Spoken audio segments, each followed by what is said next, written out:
All right, guys, important topic today, and that's how do you stand out in a medical sales interview? And the key is to do the work before the interview. Okay, before we move forward though, as always, make sure you subscribe to my channel by clicking the subscribe button on the bottom right-hand corner so you can continue to get more free content. All right, guys, so when it comes to the interview, for a medical sales opening, we typically get anywhere from 300 to 500 resumes, per opening, which is a ton. So to go through all these resumes, it gets very crowded. So how do you stand out? Okay, you could have an amazing background, but if you're not doing the work ahead of time before you're actually meeting with that hiring manager, then you could still fall through the cracks and not get chosen.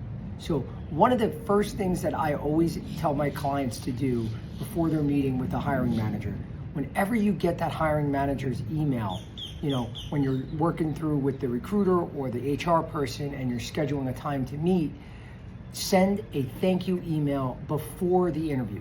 No one does this, guys. Everyone says a generic thank you after the interview, after they met. This shows when you send it before the interview, number one, there's very few people doing that, so you're gonna stand out right away, but it's gonna show your excitement for the role, for the interview.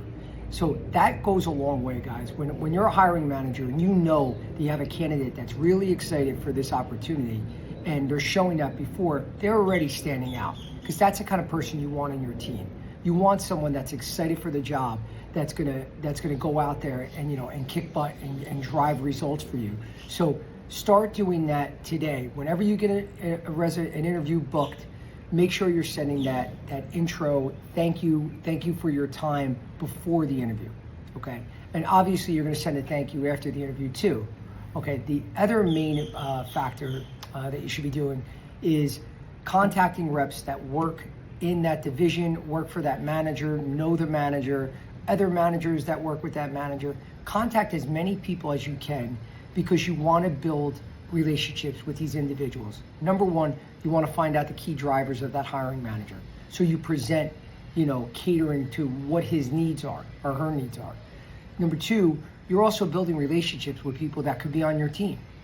So a lot of times when you have a couple conversations with different reps or other managers, because not everyone's going to respond to you, but the people that do, they can like you, especially your whole goal is to be, a likable individual.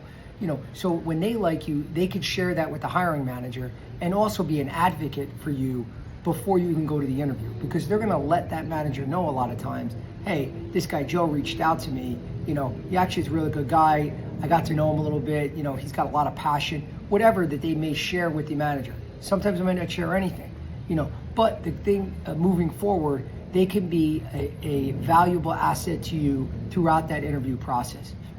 I guarantee you guys, if you start doing these two things today, you're gonna see drastic results in your responses and your progression through the interview process.